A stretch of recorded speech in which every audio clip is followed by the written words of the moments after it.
Hi everybody, welcome to Metaphysical Monday, where I want to talk today about the nature of reality, because there's something really cool that we all should know. It's that reality is a mirror. What do I mean by this? What I mean is that life is fully responsive to you and to your actions, thoughts, and habits in every moment of every day. What you are seeing, experiencing, and feeling around you and within you is a reflection of the choices you make and the state of being that you inhabit on a moment by moment basis, on a daily basis. So, why is this important?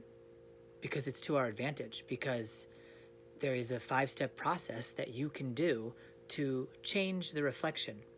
By the reflection, I mean your life, your outer experience of being alive in the world.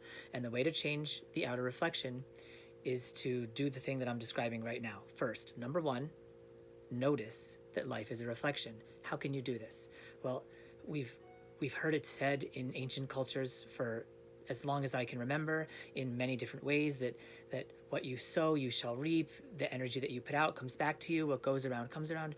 These idiomatic expressions have become what they are because they are all symbolically trying to point to a spiritual truth. And that spiritual truth that they're trying to point to is this: life is a mirror. Life is alive, it's conscious, and it's responsive, and it's responding back to you, to what you put out, to what you give it in every moment. It's a reflection of your subconscious beliefs, it's a reflection of your judgments, and that's a beautiful thing, because the reflection, think about an actual mirror, has no power. The real power is in the person causing the reflection, and that's you. That's consciousness. That's what we are. And so here's the 5-step process. Step one, notice the reflection. These are ways you can notice. You can notice through meditation. You can notice just by increasing your awareness about the fact that as you live in the world, things occur and you can take responsibility for those things. That's what noticing means. It means to take responsibility. Side note, responsibility is misunderstood in our culture as some kind of a burden, but it really just means that you have the ability to respond effectively in situations. So when you take responsibility for something, what you're saying is, I can handle this. I am going to respond in an able way to this situation. Okay, so that's number one. Notice the reflection. Number two, change the reflection. That's how a mirror works. You can't keep staring at a mirror and expecting the scowling face to start smiling at you, and then when the smiling face smiles at you, you're like, oh, that's pleasant, and you'll smile back. It's not going to work like that. You change first, then the outer life changes, then the outer circumstances change. It's if you are in a position right now where you're waiting for something to happen, I totally relate. That's like how I live, and I'm making steps to change that now and to take action all the time, because nothing will happen if you wait. You're the thing, and life's the reflection. So when you move, it will move. That's how it works. So step number one, notice the reflection. Step two, change the reflection. Step three, detach from any outcome. Okay, so this is where it gets tricky, because I'm just got through saying how the whole thing is a reflection, and now I'm saying you can't attach to the outcome. What I mean is, you could change your inner state of being to a state of being that's more serene, more okay, less victim-y, whatever it is for you that you need to rise up and overcome. You do that. You do that because it's good, because you need to, because you will feel great from it, not because it will change the reflection. Because life is like a mirror, but it's an advanced and sophisticated mirror, and it doesn't reflect back to you any superficial changes. It only reflects back to you actual changes. And so this is how it works. Step three is to detach from the outer reflection, meaning as you change, don't get upset when the outer world doesn't change like you thought it would, because it isn't going to. In fact, that's what step four is. Step four is you got to prepare for the echo. This is something I learned. I'm just going to be straight with you guys. This is not something from ancient wisdom. I learned it by watching an alien channeled entity named Bashar.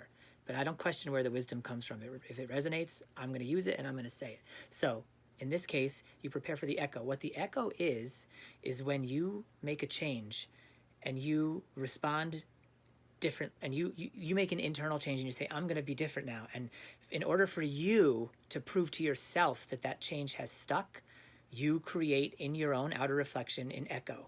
It's something you're doing. It's not, life isn't doing it to you. It's only just you. Everything that you experience is you experiencing it and testing yourself and doing it to yourself in order to learn and hug and cry and grow. That's the whole point of being here. So you can take it easy and have fun with it, but that's the point. And so the echo happens. The echo is, I'll give it to you in concrete terms, okay? You're having a situation with your boss at work, and your boss always does this passive aggressive thing, okay? And so your boss is always doing this passive aggressive thing, and you always respond to it by feeling hurt and but you never express it. You just like feel hurt and you whatever. Now you shift inside to a point not where you even necessarily need to speak up, but to a point where you just don't let that other person's bullshit bother you.